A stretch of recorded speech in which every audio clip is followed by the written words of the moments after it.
Hi friends, welcome to Sravani kitchen.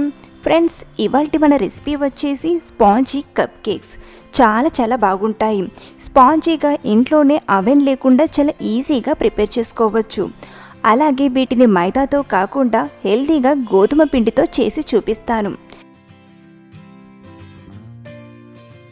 మరి పిల్లలెంతో ఇష్టపడే ఈ కప్ కేక్స్ని ఎలా తయారు చేయాలో ఆ ప్రాసెస్ ఏంటో ఇప్పుడు చూద్దాం. ముందుగా కుక్కర్లోకి సాల్ట్ని తీసుకొని వేడి చేసుకుందాం. ఈ సాల్ట్ని ఎన్నోసార్లు బేక్ చేయడానికి యూజ్ చేశాను, అందుకే కాస్త నల్లగా ఉంది. మీరు సాల్ట్ ప్లేస్లో శాండ్ని కూడా యూజ్ చేయొచ్చు. కుక్కర్ మూతకుండా రబ్బర్ని విజిల్ని తీసేసి మూత పెట్టి ప్రీహీట్ చేయండి. ఇది వేడయ్యేలోపు మనం కప్ కేక్స్ని రెడీ చేద్దాం. మిక్సింగ్ బౌల్లోకి 1/3 కప్ నెయ్యిని తీసుకుందాం. మీరు కావాలంటే బటర్ని, రిఫైన్డ్ ఆయిల్ని కూడా యూజ్ చేయొచ్చు.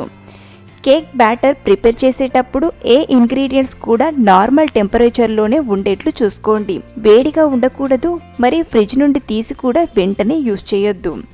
ఇందులో 1/2 కప్పు పౌడర్ షుగర్ని యాడ్ చేసుకుందాం. ఈ రెండింటిని ఒకసారి బాగా మిక్స్ చేయండి. క్రీమీ టెక్స్చర్లా రావాలి. ఇలా బాగా మిక్స్ చేశాక 1/2 కప్పు పాలను యాడ్ చేసుకుందాం. అవసరాన్ని బట్టి తర్వాత మరో టీ స్పూన్ పాలను యాడ్ చేసుకుందాం. అన్నిటినీ బాగా మిక్స్ చేయండి. ఇప్పుడు జల్లెడలోకి 1 కప్పు గోధుమ పిండిని తీసుకోండి.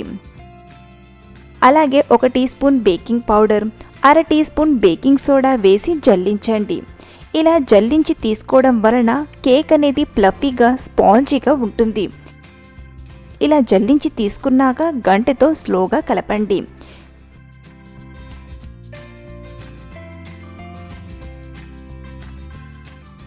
ఇలా పిండి మొత్తం పాలు, చక్కెరలో కలిసిపోయాక విస్కర్తో బాగా మిక్స్ చేయండి. వన్ డైరెక్షన్లోనే బాగా మిక్స్ చేయండి. అప్పుడే కేక్ అనేది ఫ్లఫీగా చాలా బాగుంటుంది.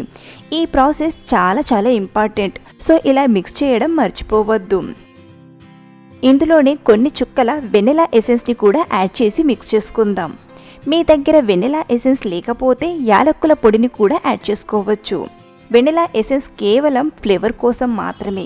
బటర్ కాస్త గట్టిగా ఉంది కదా, ఇందులో 1 టేబుల్ స్పూన్ పాలను వేసి మిక్స్ చేసుకుందాం.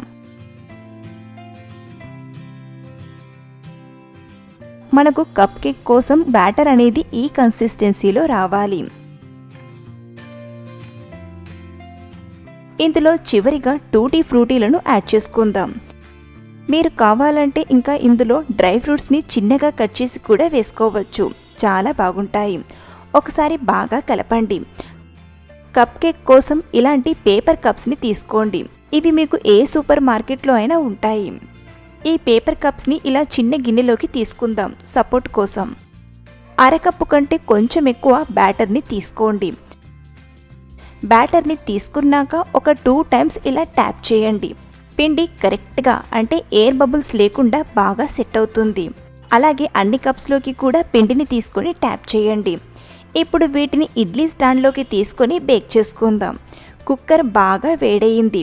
ఇలా ప్రీహీట్ చేసిన కుక్కర్లోకి ఇడ్లీ స్టాండ్ని పెట్టాక మూత పెట్టి ఫస్ట్ హై ఫ్లేమ్లో 5 నిమిషాలు బేక్ చేయండి. ఆ తర్వాత మంటను మీడియం ఫ్లేమ్లో పెట్టి మరొక 15 నిమిషాలు బేక్ చేయండి. మొత్తం 20 నిమిషాల తర్వాత చూడండి మన కప్ కేక్స్ ఎలా పొంగాయో. కేక్స్ కుక్ అయ్యాయో లేదో చూద్దాం. ఇలా టూత్ పిన్తో కానీ నైఫ్తో కానీ చెక్ చేసి చూడండి.